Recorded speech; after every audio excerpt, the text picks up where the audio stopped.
오늘 읽은 본문 말씀을 가지고 가족들에게 인정받는 믿음이라는 제목으로 하나님의 말씀을 증거하겠습니다. 우리가 하나님의 말씀을 따르고 또 우리가 믿음을 가지고 신앙하는 가운데 순간적으로 찾아오는 어떤 인간적인 갈등들이 있습니다. 하나님의 말씀을 따를 때 찾아오는 이 세상에서의 갈등이 누구에게나 다 있다는 것입니다. 데마도 그랬죠. 그래서 세상이 너무 좋아서 하나님의 말씀을 따르자니 세상이 좋아서 디모데후서 4장 10절에 바울의 말에 의하면 세상이 좋아서 세상으로 돌아간 데마가 있었습니다. 어떤 유혹들이 있는 것이죠. 뿐만 아니라 이런 것들이 어떤 물질에 관련된 우리의 생계에 관련된 문제가 되어질 때 하나님의 말씀을 따르는 신앙과 믿음의 고백이 우리의 삶과 관련된 생계와 관련된 문제가 될 때는 더욱더 갈등이 심해지는 것입니다. 언제 더 갈등이 심해질까요? 특별히 가족들과 관계된 어떤 문제가 생길 때 있잖아요. 그럴 때 많은 갈등이 생기게 되는 것입니다. 제가 알고 있는 많은 목사님들, 거의 대부분의 목사님들이 그러신 것 같습니다. 사역을 하면서 하나님께서 주신 비전을 따라서 평생을 달려온 참 존경스러운 많은 목사님들이 계시지만 대부분의 목사님들께서 함께 대화를 나누고 삶을 나눌 때 그 가족들에 대한 생각들, 안타까움들, 마음 아파하는 것들이 하나씩은 꼭 있으시더라고요. 물론 사모님에 대한 것들도 있지만 또 이제 자녀들에 대한 것들을 생각할 때 그 안타까운 마음들, 미안한 마음들, 더 잘해주지 못한 그런 아주 아픈 마음들, 그런 것들을 늘 나누시는 것을 보았습니다. 그런 경우 많이 힘들어지죠. 우리가 이 믿음의 선택을 할 때 내 자녀들이 굶는다면, 내 자녀들이 어려워진다면, 내 아내가 힘들어진다면, 내 남편이 힘들어진다면 이런 생각을 하게 되면 얼마나 많은 갈등이 우리 안에 찾아오겠습니까? 저는 모세가 하나님의 말씀을 따라서 애굽으로 갈 때 그 가족들의 마음을 한번 생각해 보았습니다. 모세도 마음이 많이 힘들었을 것입니다. 그 가족들도 마음이 많이 힘들었겠죠. 갔다가 아빠가 오랫동안 못 돌아오는데 이런 정도가 아니라 이거는 죽으러 가는 것과 마찬가지인 것입니다. 그렇지 않습니까? 말 한마디 갖다 잘못했다가 목이 댕강 날아갈 수 있는 일 아니에요. 그리고 어떻게 보면 100% 죽는 일이죠. 아빠가 엄청난 장수여서 커다란 군대를 끌고 만만한 싸움을 하러 간 게 아니라 사람 혼자의 몸으로 나라와 싸우러 가는 거 아니겠습니까? 그러니까 얼마나 이 뻔한 이 죽음의 자리로 가족들이 보내는 것이잖아요. 마음이 많이 힘들었을 것이라 생각을 합니다. 갈등도 많이 있었을 것입니다. 어쩌면 모세가 하나님께 소명을 받고 가족들에게 돌아왔을 때 그 가족들이 만류했을지도 모릅니다. 모세야 직접 하나님을 만났으니까 마음에 어떤 구체적인 고민을 할지 몰라도 가족들은 어쨌든 직접 하나님을 뵌 것도 아니고 모세에게 전해드렸어야 하는 상황인데 얼마나 마음속에 많은 고민이 있었겠습니까? 그러나 담대히 모세는 하나님의 말씀을 따라서 그곳으로 순종하여 나아가게 된 것입니다. 애굽으로 나아갔죠. 하나님께 순종하는 것과 가족들 사이에서 결국 그는 그 믿음의 선택은 하나님의 말씀에 순종하는 것으로 가닥을 잡고 그의 앞길을 걸어가게 된 것입니다. 결론적으로 어떻게 됐나요? 지금 오늘 우리가 읽은 본문은 그 엄청난 싸움에서 말도 안 되는 그 부르심의 싸움에서 그가 순종하고 이미 승리하는 가운데 진을 치고 있는 상황입니다. 60만 명, 실제 숫자는 200만 명이 되었을 것이라 생각하는 엄청난 이스라엘 백성들을 끌고 그 믿음의 순종의 확신 그리고 승리를 가지고 가족들 앞에 서 있는 그의 모습을 보고 있는 것입니다. 그가 믿음으로 순종하여 나갔을 때 가족들보다 더 크신 하나님, 가족들을 보내어주신 하나님, 가족들을 창조하신 하나님, 가족들을 위로하실 하나님, 더 크신 하나님을 붙들고 그 하나님께 순종하여 나아갔을 때 하나님께서는 결국 그 가족들을 통하여서도 하나님을 찬양하게 하시고 그 가족들에게도 더 하나님을 향한 깊은 확신을 주는 것을 볼 수 있습니다. 오늘 본 8절 보시면요. 8절에 모세가 이제 이드로에게 장인이니까 한 사람이지만 결국 모든 가족들의 대표 아니겠습니까? 온 가족들이 함께 그 자리에서 있었을 것입니다. 그래서 모세가 8절에 하나님께서 어떻게 역사하셨는가, 믿음으로 순종하여 나아간 그 길 속에서 하나님께서 어떻게 보내신 것을 책임지셨는가, 그 구원하신 일들을 다 그 장인에게, 가족들에게 이야기를 합니다. 그랬더니 9절에 이드로가 이 일로 인하여 기뻐하며 10절에 하나님께 찬양을 하게 되는 것이죠. 너희를 통해 일하신 하나님을 찬양한다. 애굽에서 이스라엘을, 너희를 구원하신 그 하나님을 찬양한다. 그러면서 이드로가 신앙 고백을 하게 됩니다. 11절에 보니까 이제 내가 알아도다. 여호와는 모든 신보다 크심으로 이스라엘에게 교만하게 행하는 그들을 이기셨도다. 어쩌면 더 불분명한 상황으로 하나님을 더욱더 의심하고 원망했을 수도 있습니다. 가족들이 더욱더 어쩌면 믿음의 피해자일 수도 있는 것이죠. 정말 불안한 마음으로 그 가장을 보내야 했고 사위를 보내야 했더니 가족들이 마음속에 가장 큰 근심을 가지고 있었을 것입니다. 모세에게도 그 가족들이 아마도 마음에 가장 크게 걸렸을 수 있습니다.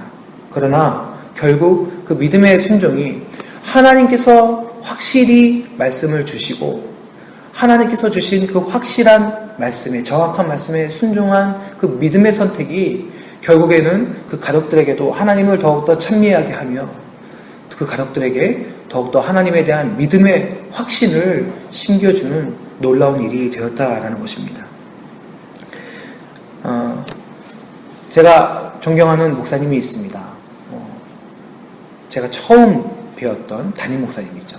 제 모교회의 담임 목사님이신데 지금 이제 은퇴하셨고 이제 알래스카에서 선교사로 남은 여생을 섬기고 계십니다. 제가 그분을 더욱더 존경하는 것은 그 아들이 저와 비슷한 연배여서 1살 동생이었는데 저랑 항상 친밀하게 지냈습니다. 그러니까 저는 어렸을 때 무엇을 보았냐면 아버지가 담임 목사님인 것, 아버지가 목사님인 것으로 인한 피해 입은 자녀를 늘 보고 자랐어요. 이 친구는 마치 그 유대인들이 사마리아를 돌아가듯 교회 앞을 지나가면 빠르게 갈 수 있는 길임에도 불구하고 늘 삥 돌아서 집을 가는 친구였습니다. 형, 우리 일로 가지 말자. 나 교회 앞으로 가기 싫어. 이 얘기를 중고등학교 때 이 친구와 함께 다녀서 맨날 들었어요. 그러니까 힘든 거죠. 이 자녀가 방황하고 갈등하고 고민하고 또 정신적인 어떤 피해들을 입는 사례들을 제가 옆에서 커가면서 계속 보았습니다.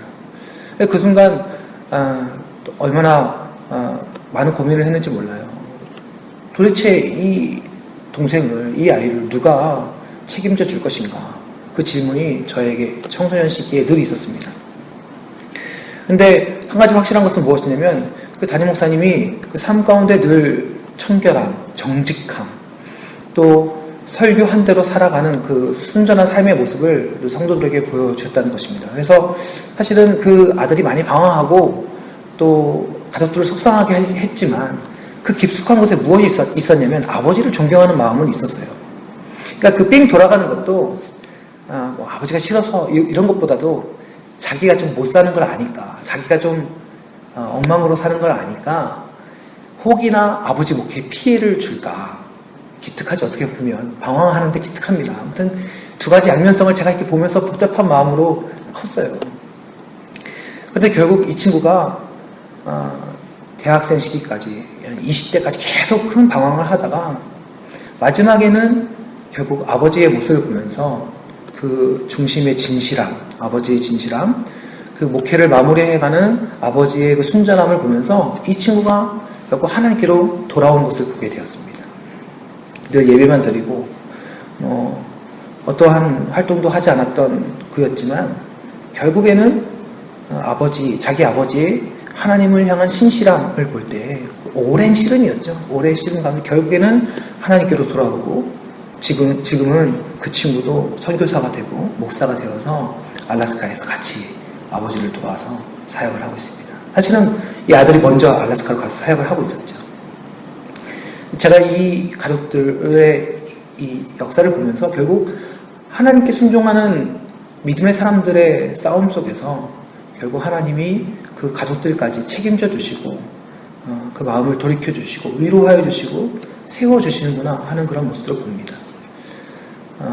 목회자들의 뭐 자녀들에 대한 문제들, 뭐 선교사님의 자녀들에 대한 문제들 요즘 좀 화두되어지는 주제인데요.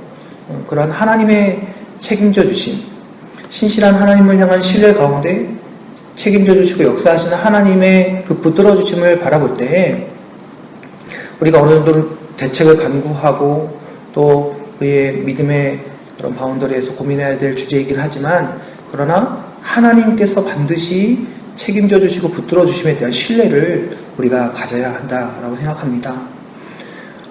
사역자들의 자녀들 뿐만이겠습니까? 성도님들의 자녀들도 마찬가지입니다. 우리가 다음 세대 부르며 많이 고민하지 않습니까? 제가 얼마 전에 말씀드렸었는데 제 친구 중에 하나는 교회를 안 다니는데 자기 어머니 때문에 안 다닌다는 거예요.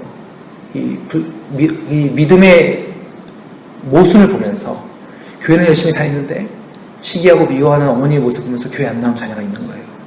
근데 누구나 다 실수할 수는 있잖아요. 그렇죠? 약한 모습을 보여줄 수 있는데 어찌됐건 그런 어떤 영향력을 끼치는 모습을 보게 될 때 우리가 고민하지 않을 수 없습니다. 여러분, 그러나 우리는 하나님을 향한 신뢰와 믿음을 가지고 이 긴 싸움을 하나님께 드리며 나아가야 되는 줄 믿습니다. 우리의 믿음의 선택과 믿음의 순종, 때로는 우리의 모습이 모순되어서 연약한 모습을 보여질 수 있습니다. 맞습니다. 그렇죠. 그래서 누군가에게 어려운 마음을 줄 수도 있어요. 그러다 우리가 완벽할 수 있습니까? 그럼에도 불구하고 그러한 순간에도 우리가 붙들어야 되는 것은 무엇이냐면 하나님이 이 연약한 자를 세워주시고 이 연약한 자를 붙들어주시는 하나님의 손을 바라봅니다. 하나님 도와주십시오.